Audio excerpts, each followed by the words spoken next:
옆에 계시는 분과 사랑의 인사 나누시겠습니다.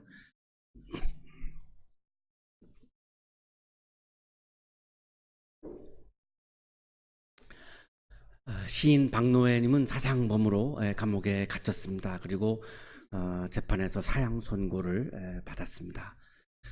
이제 신체 자유도 가족과의 따뜻한 생활도 그리고 꿈도 미래도 다 모두 잃게 되었습니다. 죽음만이 이제 남아있는 상황에서 가장 괴로웠던 것은 자녀들에게 희망을 포기한 아빠의 모습을 보여주는 것, 이것이 가장 괴로운 그런 현실이었습니다.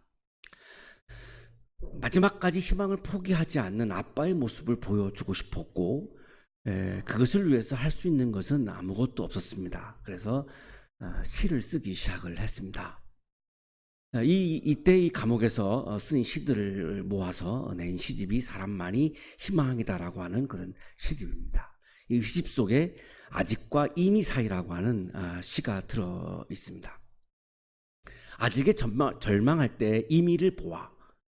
우리는 아직이라고 하는 것 때문에 절망합니다. 아직 아프기 때문에, 아직 병이 다 낫지 않았기 때문에, 아직 실패했기 때문에, 내가 이루려고 하는 것을 아직 성취하지 못했기 때문에, 아직 앞이 보이지 않기 때문에, 미래를 보면서 희망을 가지고 사는데 어느 순간 갑자기 앞이 아무것도 보이지 않는 캄캄할 때, 아직이죠. 이 아직 때문에 우리는 절망합니다. 이 시인은 아직 사형 집행만 남아 있었습니다. 사형 집행 외에는 남아있는 게 아무것도 없는 상황이었습니다. 그런데 그 상황에서 절망하지 않고 이미를 보았던 것이죠. 아직에 절망할 때 이미를 보아. 아직 사형 집행만 남아있는 상황에서 이 시인이 보았던 이미는 이미 나에게 자유가 주어졌음을, 이미 내가 감옥에서 풀려났음을, 이미 내가 자녀들을 만나서 행복한 시간을 보내고 있음을 보았던 것이죠. 이것을 믿음이라고 부릅니다. 아직의 세계에서 이미의 세계를 바라보는 것. 그 이미가 아직 현실로 오지 않았지만, 아직이지만 그러나 그 아직 속에 담겨있는 이미를 보는 것, 이걸 우리가 믿음이라고 부릅니다. 문제 속에 들어있는 답안처럼, 겨울 속에 들어찬 햇봄처럼 현실 속에 이미 와 있는 미래를, 믿음은 문제 속에 답이 있음을 보는 것이죠. 우리가 세상을 살면서 많은 문제들이 나에게 다가오고 그 문제들이 나를 힘들게 하는데 그 문제만 보고 있으면 절망할 수밖에 없습니다. 그러나 그 문제 속에 답이 있음을 보는 것, 이것이 바로 믿음이죠. 겨울 속에 들어찬 햇봄처럼 겨울은 춥습니다. 내 인생도 춥습니다. 겨울이 계속 돈다고 생각한다면 숨쉬고 살기도 어렵습니다. 그러나 그 겨울 속에 봄이 와 있는 것을 보는 거죠. 현실 속에 이미 와 있는 미래를, 우리들의 삶의 현실은 어렵습니다. 힘듭니다. 우리 모두 다 힘들고 어렵습니다. 현실만 보고 있으면 숨 막히고, 현실만 보고 있으면 절망할 수밖에 없습니다. 그것이 우리가 살고 있는 세상이고 인생입니다. 그러나 희망을 가질 수 있는 것은 그 현실 속에 이미 와 있는 미래를 보는 거죠. 이것을 예수님은 하나님 나라가 가까이 왔다, 앵기켄 헤스캄이라고 하는 현재 완료로 우리에게 말씀을 해 주신 적이 있죠. 아직 오지 않은 좋은 세상에 절망할 때, 우리 속에 이미 와 있는 좋은 삶들을 보아 아직 피지 않은 꽃을 보기 위해선 먼저 허리 굽혀 흙과 뿌리를 보살피듯 우리 곁에 이미를 품고 길러야 해. 이미 내가 꽃이 피어난다라고 하는 것을, 이미를 보지 못한다면 내가 허리를 굽혀서 흙과 뿌리를 보살필 수가 없습니다. 부질없는 짓이니까요. 그러나 아직 꽃이 피어지 않았지만 이미 꽃이 피어 있음을, 이미를 보기 때문에 오늘도 나는 행복하게, 기쁘게, 즐거운 마음으로 흙과 뿌리를 보살피고 있는 거죠. 저 아득하고 먼 아직과 이미 사이를 하루하루 성실하게 몸으로 생활로 내가 먼저 좋은 세상을 살아내는, 그렇게 이미를 보는 사람만이 흙과 뿌리를 보살필 수 있고, 이미를 보는 사람만이 흙과 뿌리를 보살피는 성실한 삶을 살 수 있는 거죠. 이미를 보지 못한다면, 절망을 한다면 성실한 삶을 살 수가 없습니다. 절망하는 사람은 모든 것이 귀찮으니까요. 정말 닮고 싶은 좋은 사람, 푸른 희망의 사람이어야 해. 바로 아직의 세계에서 이미의 세계를 바라보며 절망하지 않고 바로 이미의 세계를 바라보는 그 사람이 바로 좋은 사람이고, 바로 그 사람이 절망을 이겨내고 있는 희망의 사람이라는 것이죠. 그는 그 아직의 세계에서 이미의 세계를 바라보며 이 시를 썼고, 그는 감옥에서 나왔고, 그리고 다시 살아나서 봉사활동, 강연 등의 삶을 지금 아마 살고 있는 것으로 알고 있습니다.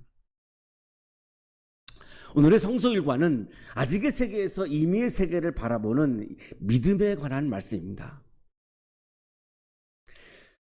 굉장히 중요한 말씀이라고 할 수 있는데요. 왜냐하면 이 믿음에 대한 오해가 많기 때문인 것 같습니다. 좀 유심히 좀 볼 필요가 있는 오늘의 성서일과 말씀입니다. 예수께서 제자들에게 늘 기도하고 낙심하지 말아야 한다는 뜻으로 비유를 하나 말씀하셨다. 여기 이제 기도가 나오고 있습니다. 이 기도에 대한 걸 좀 함께 나눠야 될 것 같습니다. 에베소서의 말씀은 기도와 간구를 구분합니다. 온갖 기도와 간구로 언제나 성령 안에서 기도하십시오. 온갖 기도와 간구로 언제나 성령 안에서 기도하십시오. 기도와 간구를 구분하고 있죠. 이것을 위하여 늘 깨어서 끝까지 참으면서 모든 성도를 위하여 간구하십시오. 기도와 간구를 구분합니다. 우리는 이거를 그냥 혼재해서 쓰고 있는 때가 많은 것 같은데요. 기도는 헬라어로 프로시퀘스, 나의 뜻을 하나님의 뜻에 맞추어서 하나님의 호흡과 같은 호흡을 하는 것, 하나님과 같은 호흡을 하면서 하나님과 깊은 교제를 나누는 것, 이것이 바로 프로시케스 기도라고 하는 의미입니다. 예수님께서 하신 기도입니다. 예수께서는 조금 더 나아가서 얼굴을 땅에 대고 엎드려서 기도하셨다. 예수님이 기도하셨습니다. 나의 아버지, 하실 수만 있으시면 이 잔을 내게서 지나가게 해주십시오. 그러나 내 뜻대로 하지 마시고 아버지의 뜻대로 해주십시오. 나의 뜻을 아버지의 뜻에 맞추고 있고, 그것을 예수님은 지금 기도라고 말씀하고 있죠. 기도는 내 뜻을 주장하는 것이 아니라 아버지의 하나님의 뜻에다가 내 뜻을 맞추어서 하나님과 한 호흡, 같은 호흡을 하면서 하나님과 깊은 교제를 나누는 것, 이것이 바로 기도의 의미입니다.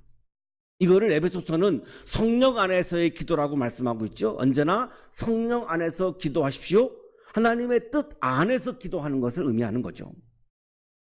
간구는 데세우스, 절박한 상황에서 나의 필요를 요청하는 것입니다. 살려주십시오, 고쳐주십시오, 이렇게 간구를 해야 할 때가 있습니다. 하지 않을 수가 없는 절박한 상황이 우리들의 인생에서 펼쳐지죠. 이때는 간구해야 합니다. 간구해야죠. 당연히 해야 합니다. 이건 정말 목숨 걸고 해야 되는 거죠. 살려주십시오. 내 생명이 죽어가고 있는데 어떻게 간구가 안 나오겠습니까? 이거는 간구입니다. 사가랴는 하나님께 자녀를 달라고 간구합니다. 천사가 그에게 말하였다. 사가랴야, 두려워하지 말아라. 내 간구를, 내 기도가 아니죠, 내 간구를 주님께서 들어주셨다. 내 아내 엘리사벳이 너에게 아들을 낳아줄 것이니 그 이름을 요한이라고 하여라. 자녀가 필요했습니다. 자녀를 요청하는 거죠. 이것을 지금 성서는 간구라고 말하죠. 그래서 이 간구가 이루어지죠. 간구가 응답되어지죠. 그래서 세례 요한의 출생을 합니다. 이게 사가랴의 간구였던 거죠. 생명이 필요한 가정에 간구가 응답되어서 자녀가 탄생할 때 우리는 굉장히 그걸 기뻐하죠. 왜? 간구가 응답되었으니까요. 혹시 이 중에 자녀가 필요한 가정에 대한 간구가 있는 분들이 있다면 그 간구가 응답되기를 축복합니다. 기도를 위해서는 첫째, 늘 깨어 있어야 한다라고 말씀하죠. 이것을 위하여 늘 깨어서, 이 깨어서는 아그리프노운테스인데요, 영어로 하면 watching입니다. awake가 아니고요, watching이라고 나옵니다. 여기 깨어 있다라고 하는 이 번역이 우리를 굉장히 오해하게 만드는 거죠. 하나님을 보는 것을 말하는데요, 이게 관상입니다. 관상 본다라고 하는 거하고 한자가 다르고요. 아무런 관계가 없는데 이걸 가지고 자꾸 이 관상, 워칭 관상을 자꾸 비하하는 분들이 있는데 한자가 다르고 의미도 완전히 다릅니다. 라틴어로 컨템플라치오인데요. 나의 시선이 하나님을 향하는 것을 말합니다. 하나님이 좋아서 하나님을 바라보는 것을 말합니다. 내가 누군가를 좋아하면 그 사람을 자꾸만 바라보죠. 내가 그 사람이 싫으면 안 보죠. 배우자가 사랑스러울 때는 자꾸 보지만 배우자가 사랑스럽지 않을 때는 옆에 와서 말을 해도 안 보고 대답을 하죠. 이게 사람의 마음입니다. 내가 하나님을 좋아하면 하나님을 보게 되어 있죠. 하나님을 바라보게 되어 있죠. 하나님을 좋아하는 마음이 없으면 하나님을 안 보고 자꾸 다른 거를 보게 되어 있는 거죠. 이런 의미입니다. 이 관상이라고 하는 의미는 내가 하나님을 보는 거죠. 하나님을 바라보면서 내가 하나님을 좋아하고 하나님을 내가 사랑해서 하나님과 깊은 교제를 나누는 것, 이게 바로 관상입니다. 기도는 하나님을 바라보면서 내가 너무너무 하나님이 좋아서 내가 하나님을 사랑해서 하나님을 바라보면서 그 황홀한 기쁨 안에서 하나님과 교제하는 것, 이게 기도입니다.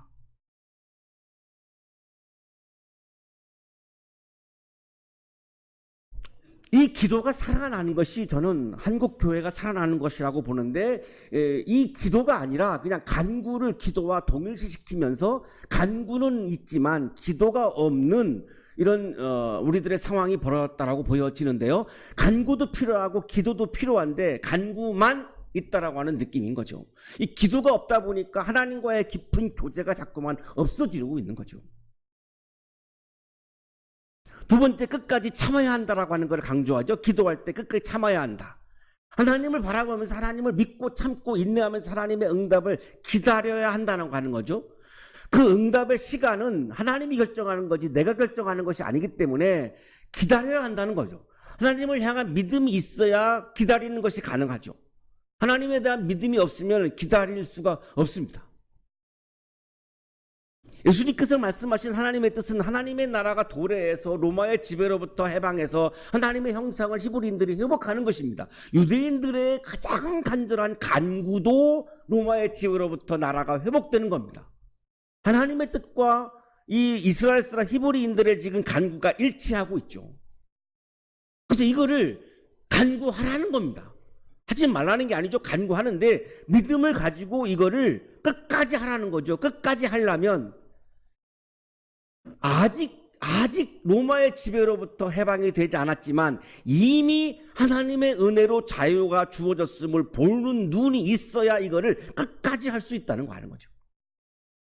아직 로마의 지배하에 있지만 로마의 식민지로부터 해방이 되었다라고 하는 이미의 세계를 볼 수 있어야 그것이 너무나 정당한 거고 그것이 하나님의 뜻이기 때문에 시간에 관계없이 우리는 끝까지 간구할 수 있다는 것입니다.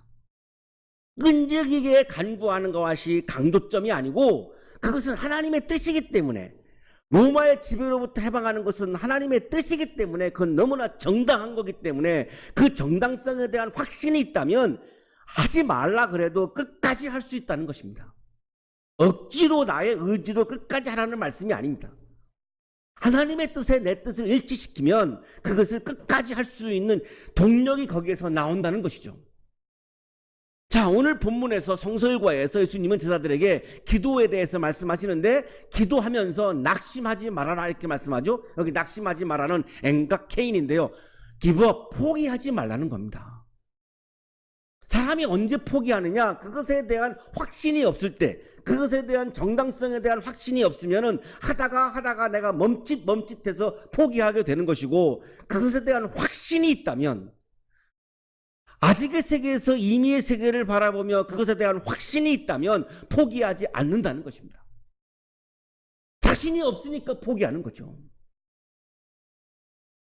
아직의 세계에서 이미의 세계를 포기하지 말라는 거죠. 이것을 이제 설명하시기 위해서 비유 하나를 말씀하셨습니다. 어느 고을에 하나님도 두려워하지 않고 사람도 존중하지 않는 한 재판관이 있었습니다. 하나님을 두려워하지 않는다라고 하는 것은 신앙이 없음을 말하는 거죠. 아마 이방인으로 보이고요. 로마인으로 그렇게 추측이 됩니다. 사람을 존경하지 않는다라고 하는 말은 아주 교만한 사람을 의미하는 거죠. 사람을 내가 리스펙트를 의미하는 겁니다. 이 단어는 사람을 내가 이렇게 리스펙트하지 않는다라고 하는 말은 내가 굉장히 교만함을 내가 의미하고 있는 거죠. 그 고을에 과부가 한 사람이 있었는데 그는 그 재판관에게 줄곧 찾아가서 내 적대자에게서 내 권리를 찾아달라고 조르기 시작했습니다. 정당한 거죠. 내 권리를 적대자가 빼앗아간 거니까요. 그것을 되돌려 받는 것은 정당한 겁니다. 이건 어떤 욕심도 아니고 욕망도 아니고 무리한 요구도 아니고 정당한 요청을 하고 있는 거죠. 적대자는 안티니쿠인데요. 이 안티 반대하다라고 하는 거하고 디케, 그리스 로마 신화의 정의의 신이 디케인데요. 이 정의라고 하는 뜻이죠. 그러니까 안티니쿠라고 하는 말은 정의를 반대하는 것을 의미합니다.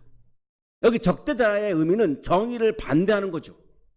로마는 지금 정의롭지 않죠. 지금 한 나라를 지금 식민지 지배하고 있으니까 정당하지 않죠. 정의롭지 않죠. 하나님의 뜻에도 맞지 않죠. 그래서 아마도 이 적대자가 로마 황제를 지칭하는 것으로 그렇게 보이는데요. 뭐 본문 안에 없으니까 이렇게 추측일 뿐입니다. 혹은 이제 가해자죠. 권리를 빼앗아갔으니까요. 기본적인 인권을 지금 빼앗아간 거니까요. 지금 권리를 얘기합니다. 근데 가장 인간으로서의 기본적인 인권을 지금 빼앗아간 거죠. 이걸 적대자라고 말하는 거죠. 그러니까 이 적대자에게서 이 권리를 내가 찾게 해달라고 지금 요청하는 건데요. 졸랐습니다. 아주 줄곧이라고 하는 단어가 나오죠. 재판관에게 줄곧 찾아가서 정당하기 때문에 줄곧 가는 겁니다. 정당하지 아니하면 줄곧 갈 수 있는 그 동력이 거기서 나오지 않습니다. 정당하고 하나님의 뜻에 맞으니까 지금 줄곧 찾아가서 정당한 요청을 하는 거죠. 윤춘원 교수의 주석입니다. 그녀의 행동은 훨씬 더 공격적이다. 그녀는 비록 그 재판관이 끄떡도 하지 않을 것처럼 보일지라도 계속적으로 재판을 요청한다. 그 힘없는 나약한 아주 약자인 과부가 아주 힘이 센 그 재판관에게 어떻게 그렇게 줄곧 찾아가서 요청할까요? 정당성에 대한 확신 때문이죠. 하나님의 뜻이 분명하기 때문입니다. 그러니까 반드시 이것은 이루어진다라고 보고 있는 거죠. 왜? 하나님의 뜻이 맞으니까. 그래서 지금 줄곧 간구하고 요청하는 거죠. 이 재판관은 들어주지 않습니다. 그리고 혼잣말을 합니다. 내가 정말 하나님도 두려워하지 않고 사람도 존중하지 않지만 이 과부가 나를 이렇게 귀찮게 하니 그의 권리를 찾아주어야 하겠다. 그렇게 하지 않으면 그가 자꾸만 찾아와서 나를 못 견디게 할 것이다. 과부는 아직 가해자에 의해서 빼앗긴 권리가 회복되지 않은 아직의 세계에서 이미 권리가 회복되었다라고 하는 임의의 세계를 바라보고 있습니다. 그래서 이것이 줄곧 간구하고 줄곧 요청하게 만드는 에너지가 지금 여기서 나오고 있는 거죠. 권리가 회복되지 않고 있는 아픔을 끝까지 참고 있습니다. 사람이 기본적인 인권을 빼앗겼을 때 얼마나 고통스럽겠습니까? 그 비인간화의 삶, 동물 같은 삶, 짐승 같은 삶을 살면서 얼마나 힘들었겠습니까? 배가 고프거나 질병이 있거나 그보다 더 고통스러운 것은 내가 비인간적인 대접을 받을 때 사람은 정말로 힘든 것이죠. 그러나 이 과부는 참고 있습니다. 왜 참을 수 있었냐면 아직의 세계에서 임의의 세계를 보는 겁니다. 내 권리가 회복된 것을 지금 이미 이루어졌음을 보고 있기 때문에 지금 이것을 참아낼 수 있는 거죠. 권리가 회복된 것을 믿고 있죠. 권리가 회복될 것을 확신하고 있어요. 왜? 그것이 하나님의 뜻이니까. 재판관은 확신해서 차서 계속해서 요청하는 이 과부가 지니고 있는 믿음의 힘을 이길 수 없었던 것입니다. 역사는 이 믿음의 힘을 이길 수 없다는 것입니다. 정치력도 경제력도 어떤 에너지도 이 믿음의 힘을 이길 수는 없습니다. 그 믿음의 힘을 역사가 이긴다면, 정치력이 이긴다면, 경제력이 이긴다면 하나님이 존재하지 않는 것입니다. 우리는 믿음을 가질 수 없습니다. 신앙생활을 할 이유도 없어집니다. 분명한 것은 이 역사의, 세계 역사의 이 증거는 이 어떠한 힘도 이 믿음의 힘을 이길 수 없다는 것입니다. 왜 믿음이 갖고 있는 사람들이 지는가? 이 믿음의 힘이 약하기 때문이죠. 믿음의 힘이 약하다라고 하는 것은 무엇입니까? 아직의 세계에서 임의의 세계를 확신하지 못하기 때문입니다.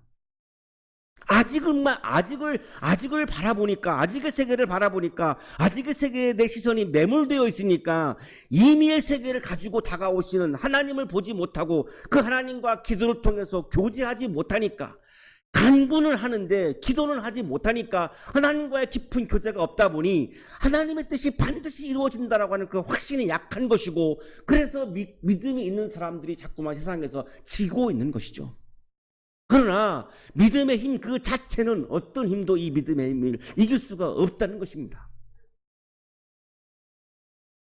질병도 믿음의 힘을 이길 수가 없고, 어떤 모든 절망적인 사건들도 이 믿음의 힘을 이길 수 없다는 것입니다. 주님께서 말씀하시죠. 너희는 이 불의한 재판관이 하는 말을 귀담아 들어라. 계속해서 와서 졸르니까 그 믿음의 힘에 굴복해서 들어주고 있다라고 하는 이 재판관이 하는 말을 잘 귀담아 들어라. 하나님께서 자기에게 밤낮으로 부르짖는 택하신 백성의 권리를 찾아주시지 않으시고 모른 체하고 오래 그들을 내버려 두시겠느냐? 하나님이 반드시 응답하고 반드시 들어주시는 간구가 있다는 거죠. 하나님이 반드시 들어주는 간구가 있는데, 그 반드시 들어주는 간구는 가장 기본적인 백성으로서의 권리, 인간으로서의 권리, 하나님의 자녀로서의 권리, 이거를 찾아주시는 것, 이것은 반드시 응답하신다는 것입니다. 여기서 목적어를 빼고 한국교회에서 이 본문을 가지고 설교를 할 때 보면 그냥 끈질기게 기도하면 응답해 주신다, 이것만 얘기하고 목적어가 빠져 있어요. 뭘 들어주신다가 빠져 있어요. 그러니까 교인들은 자꾸 오해를 하죠. 옆에 있는 가게에 가는 손님들이 다 우리 가게에 오게 해주십시오, 끈질기게 기도하는 겁니다. 그게 기도일까요? 우리 교회를 성장하게 해주십시오. 그럼 무슨 기도입니까? 그게 다른 교회 다니고 있는 분들이 다 우리 교회 오게 해주십시오, 그 기도랑 똑같은 기도입니다. 그게 기도일까요? 그러나 끈질기게 기도하라고 하는 것만을 강조하다 보면 여기 목적어가 빠집니다. 여기 목적어가 분명히 나와 있습니다. 백성으로서의 권리, 인간으로서의 권리, 인간으로서 가장 기본적인 권리, 하나님의 백성, 하나님의 자녀, 하나님의 형상으로서의 권리를 찾아주시는 것은 반드시 하나님이 응답하신다는 겁니다.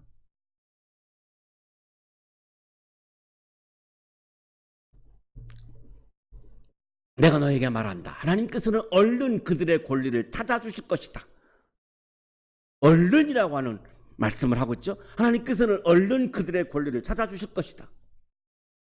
그러나 인자가 올 때 세상에서 믿음을 찾아볼 수 있겠느냐? 자, 여기 믿음이라고 하는 단어가 나오고 있습니다. 마지막으로 예수님은 지금 믿음을 말씀합니다. 믿음이 무엇인가? 아직의 세계에서 이미의 세계를 바라보는 거죠. 그러면서 내가 가해자에 의해서 빼앗긴 권리를 하나님께서 찾아주신다라고 하는 것을 믿는 거죠.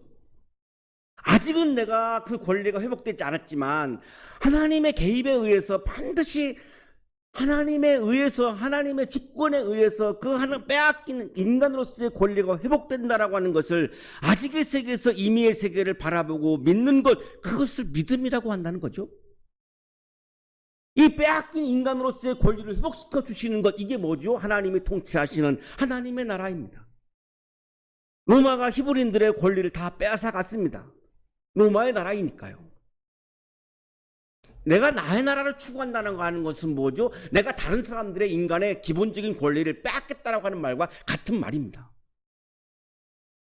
그래서 오늘 주기도 찬양에도 나오죠. 나라와 권세와 영광이 아버지께 있습니다.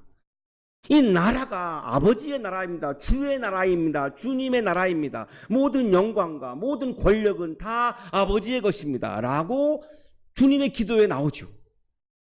이 나라와 권력과 영광은 내 것이 아닙니다라고 예수님이 고백하고 있는 거예요. 이건 아버지의 것입니다. 하나님의 것입니다. 그렇게 하지 아니하면 어떤 사람이 등장해서 나의 나라를 추구하고 나의 나라를 간구하고 끈질기게 나의 나라가 이루어지게 해달라고 기도한다면 다른 사람의 권리를 뺏겠다라고 하는 말과 같은 말입니다. 그거를 말씀하고 있는 거죠. 가해자에 의해서 빼앗긴 권리를 찾아주시는 것, 그래서 이 권리가 회복되는 것, 기본권이 회복되는 것, 인권이 회복되는 것, 하나님의 형상이 회복되는 것, 이게 바로 하나님의 나라입니다. 하나님이 다스리시는 바실레이아, 하나님이 통치하시는 하나님의 나라입니다. 이거를 믿는 게 믿음이라고 말씀하고 있는 거죠. 옆에 있는 가게에 가는 모든 사람들이 우리 가게에 오는 것을 믿는 것은 믿음이라고 말할 수 없는 거죠. 다른 교회 다니고 있는 사람들이 다 우리 교회에 와가지고 몇만 명 모이는 교회를 이루게 해주십시오라고 모든 교인이 새벽마다 끈적이게 기도하는 것, 그걸 믿음이라고 말할 수 없는 거죠. 하나님 나라의 도래를 확신하면서 요청하는 것이 믿음이죠. 인자가 온다라고 여기 말씀하죠. 인자가 올 때에, 인자가 온다라고 하는 것은 하나님 나라의 도래를 의미하는 겁니다. 김득진 교수의 주석입니다. 18장 7절에 오래 참으시겠느냐와 18장 8절에 속히라는 말들도 인자의 날 혹은 하나님의 나라가 멀지 않았음을 뜻하고 있다. 인자가 온다라고 하는 것은 예수님께서 오신다는 겁니다. 예수님께서 오시면 어떤 일이 벌어지죠? 하나님의 나라가 이루어지는 거죠. 그 하나님의 나라가 이루어지지 않았죠. 아직 이루어지지 않았습니다. 그래서 예수님도 하나님의 나라가 가까이 왔다 이렇게 말씀했죠. 자, 이 상황에서 아직 하나님의 나라가 완성되지 않았지만 하나님의 나라가 완성된다라고 하는 것을, 아직의 세계에서 이미의 세계를 보는 것을 믿음이라고 지금 예수님은 말씀하고 있는 거죠. 여기에서 믿음은 지속적으로 간구하게 하는 믿음을 뜻한다. 하나님의 뜻이라고 하는 확실히 있다면, 하나님의 뜻이 확실히 있다면 지속적으로 간구할 수 있는 그 에너지가 거기서 나올 수 있다는 것입니다. 예수님께서 하나님의 통치가 도래하는 것을 확신하면서 지속적으로 간구하는 것을 믿음이라고 하셨습니다. 한국의 그리스도인들이 지금 간구해야 할 것은 이 땅에 하나님의 나라가 오게 해 주십시오. 우리의 가정에, 우리의 직장에, 이 사회에, 이 나라에 하나님이 다스리시는 하나님의 나라가 오게 해 주십시오. 그래서 모든 생명들이 존중받고 모든 사람들이 하나님의 형상을 회복해서 하나님의 뜻에 맞게 복되게 살게 해 주십시오. 이 간구가 믿음에서 나오는 간구인 거죠. 나의 나라를 이루게 해달라고 하는 것은 간구가 아니고 그것은 욕망인 겁니다. 남궁옥 선생님은 천년가 580장 삼천리 반도 금수강산의 작사자입니다. 최초로 우리나라에서 영화학교에서 교육을 받고 고종황제의 통역관을 했죠. 그리고 독립운동으로 무궁화운동을 했고 독립협회 살림을 다 이끌었고 최초의 민간 매일신문인 황성신문을 창간하고 초대 사장을 하면서 언론을 통한 독립운동을 했고 예수님을 영접하고 상동교회를 중심으로 해서 민족운동을 하시기도 했습니다. 배화학당 설립자인 캠벨 선교사가 이분을 교사로 초청을 해서 8년 동안 배화학당에서 교사를 하면서 현재 그 배화학당 교가 작사도 하셨고요. 아이들에게 영어, 역사, 가정교육, 서예, 웅변 이런 과목들을 가르쳤습니다. 학생들을 가르치다가 나라 잃은 슬픔을 견디다 못해서 막 서름이 올라오면 학생들에게 책을 덮게 하고 함께 눈물의 기도를 드리기도 했습니다. 아직의 세계에서 이미 세계를 보았기 때문에 가능한 거죠. 그러다가 강원도 홍천의 모곡마을로 내려가셔서 교회를 세우셨습니다. 그리고 학교를 세웠고요. 그리고 이 학교와 교회를 중심으로 해서 무궁화 운동을 또 전개를 하다가 70살 때에 옥살이를 하게 되는데요. 일본 경찰의 잔혹한 고문을 받다가 결국은 77세의 나이에 숨을 거둡니다. 그때 당시에 신문하고 경찰이 신문했던 재판에서 이렇게 뭐라 그러죠? 이렇게 재판에서 이게 법정에서 주고받는 그런 것들이 다 지금 기록에 남아 있습니다. 이 남궁옥 선생님의 유언입니다. 내가 죽거든 무덤을 만들지 말고 과목나무 밑에 묻어 걸음이나 되게 하라. 나는 독립을 못 보고 너희는 볼 것이니. 자, 이 유언 속에 이 남궁옥 선생님의 믿음이 들어 있습니다. 나는 독립을 못 보고 너희는 볼 것이니. 독립은 반드시 이루어진다. 아직은 우리가 식민지지만 독립은 반드시 이루어진다. 아직의 세계에서 이미의 세계를 본 거죠. 왜? 그것이 하나님의 뜻이라고 하는 확신이 있었기 때문에. 하나님의 뜻은 반드시 이루어진다라고 하는 이 믿음이 진정한 믿음이죠. 남궁옥 선생님은 하나님을 향한 믿음이 있었습니다. 하나님의 나라가 도래한다는 믿음이 있었습니다. 그 믿음으로 무궁화 한 그루 한 그루 한 그루를 심었던 거죠. 그게 바로 성실한 삶이죠. 역사는 이 믿음의 힘을 거스르지 못했습니다. 결국은 해방한 거죠. 역사가 이 믿음의 힘을 거스르지 못했습니다. 여러분을 아프게 하고 힘들게 하고 절망케 하는 삶의 현실 앞에서 여러분에게 필요한 것은, 우리에게 필요한 것은 바로 이 믿음의 힘입니다. 역사도 어떤 힘도 거스를 수 없는 이 믿음의 힘이 여러분의 삶 속에 진정한 안식과 평화와 기쁨을 가져올 것입니다. 거룩하신 주님, 믿음의 힘을 부어 주옵소서. 모든 아픈 현실을 이길 수 있는 믿음의 힘을 우리의 마음에 부어 주옵소서. 예수 그리스도의 이름으로 기도하옵나이다. 아멘.